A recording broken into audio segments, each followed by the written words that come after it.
Kobe Bryant is one of the most influential and iconic players in NBA history, and quite frankly, he's one of the best. And saying that is not breaking news, it's not some huge revelation. Everyone knows Kobe is one of the best players of all time. And depending on who you ask, they'll talk about different things. His amazing dunking ability, his amazing footwork, his technical skills, his uncanny ability to hit the big-time dagger shots, or maybe even his great mentality, his Mamba mentality. But always the first thing that comes to mind when talking about Kobe as a basketball player is his great scoring ability and how he could turn a 30-point night into a 50-point night at the drop of a hat. And that explosive scoring ability separates Kobe from virtually every other scorer in NBA history, and when talking about Kobe's best scoring years, I always come back to his 2006 season. Now, before I dive into this video, I'm going to ask you guys to please subscribe if you haven't already. Please like this video, that would help me out a lot. Now, the second thing you have to do is give some quick background information leading up to the 2006 season. So, as you guys know, Kobe, before the 06 season, he was a three-time NBA champion, and him and Shaq were established as one of the best duos of all time. But like with many relationships, there was strain over time, and Kobe and Shaq, they had to mutually part ways, and that sent Shaq to Miami, and that left Kobe in Los Angeles by himself with a subpar supporting cast.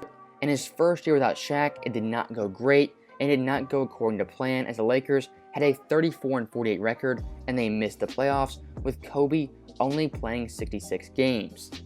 Now, that quick summary brings us to the 2006 season, where Kobe once again would have a subpar supporting cast that featured Lamar Odom, Smush Parker, Chris Mim, Kwame Brown, Devin George, and Luke Walton. Definitely not a great supporting cast by any means, and by the majority of people's standards, a subpar supporting cast at that. But what makes it even worse and even more difficult is that Kobe was playing the tough Western Conference. You had teams like Tim Duncan's Spurs, Dirk's Mavs, Steve Nash's Suns, even Elton Brand's Clippers are pretty good, and you had the young Denver Nuggets and the young Utah Jazz. So the Western Conference, it was deep, and it was tough to make the 8th seed, and most years you had to win anywhere from 42 to 43 games to even qualify for the playoffs.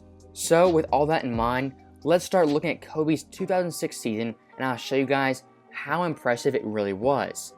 Now, the first thing I do want to look at is Kobe's scoring from month to month.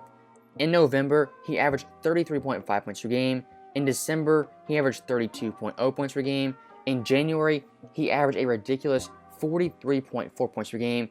That was the most since Wilt Chamberlain. In February, he averaged 31.5 points per game. In March, he averaged 34.0 points per game. And in April, he averaged 41.6 points per game, his second 40-point month of the year. Now, in total for this year, Kobe would average 35.4 points per game. That led the NBA, and it ranks 9th all-time, 3rd of the modern era.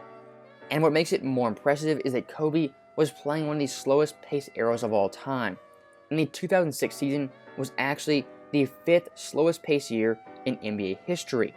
So to adjust for pace, I would look at the per 100 stats, and when you look at that, Kobe this year is the 3rd highest scoring season in NBA history. Now, per 100 stats, they are good for adjusting for pace, but they don't adjust for the defensive ability of players in the mid-2000s, because in my opinion, the mid-2000s and the early 2000s were the best defensive era in NBA history. And right now, in this moment in time, we don't have a formula or any stat to adjust for the great defense. Now, like I said before, Kobe was one of the most explosive scorers in NBA history, and this year, he had 27 40-point games. That is 9th all-time and 4th in the modern era. When it came to 50-point games, he had 10. That was the 3rd most ever and 1st in the modern era. And 60-point games, he had 2, which is tied for 4th all-time and 2nd in the modern era. And just some other interesting scoring facts. This year, Kobe had 5 consecutive 40-point games. That is 10th all-time. And when it came to the most points scored in a half, Kobe had 55 versus the Raptors. That was 1st all-time. And he had 40 versus the Clippers. That is 6th most all-time. And he's the only player with multiple 40-point halves in the same season in NBA history. He had 7 games with 20 plus points in a quarter, that is 3rd all time, and he had 3 games with 20 plus points in 4th quarter overtime, that is 4th all time. So I think that is a good segue into our next category, which is how good Kobe was in the 4th quarters and the second halves of games during this year.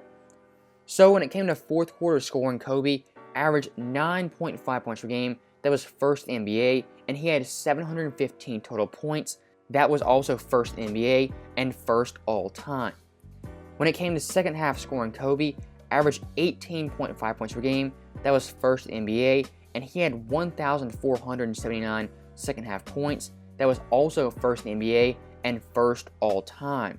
And when it came to clutch time scoring, the last 5 minutes of a game within 5 points, Kobe averaged 4.2 points per game, that was 1st in the NBA, and he had 167 clutch time points, which was 4th in the NBA.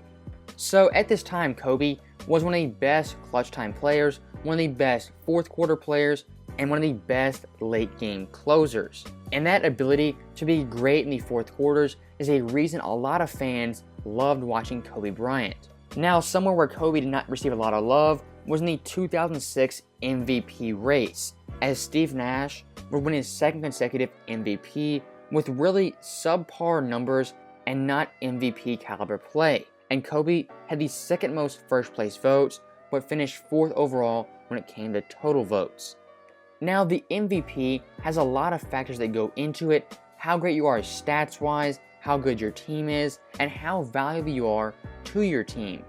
Now, the case I would make for Kobe for deserving the 06 MVP is that he had the best stats of the top 4 voters, better stats than Dirk, better stats than LeBron, and definitely better stats than Steve Nash.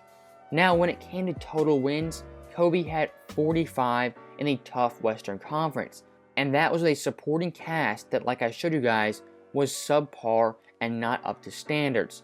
And LeBron James, he would win 50 games with also a subpar cast, but that was in the Eastern Conference, an inferior conference to the West. Now, Dirk and Nash, they would each win 50 plus games, but like I said before, the individual seasons from both those players I do not think was up to the par of a Kobe Bryant.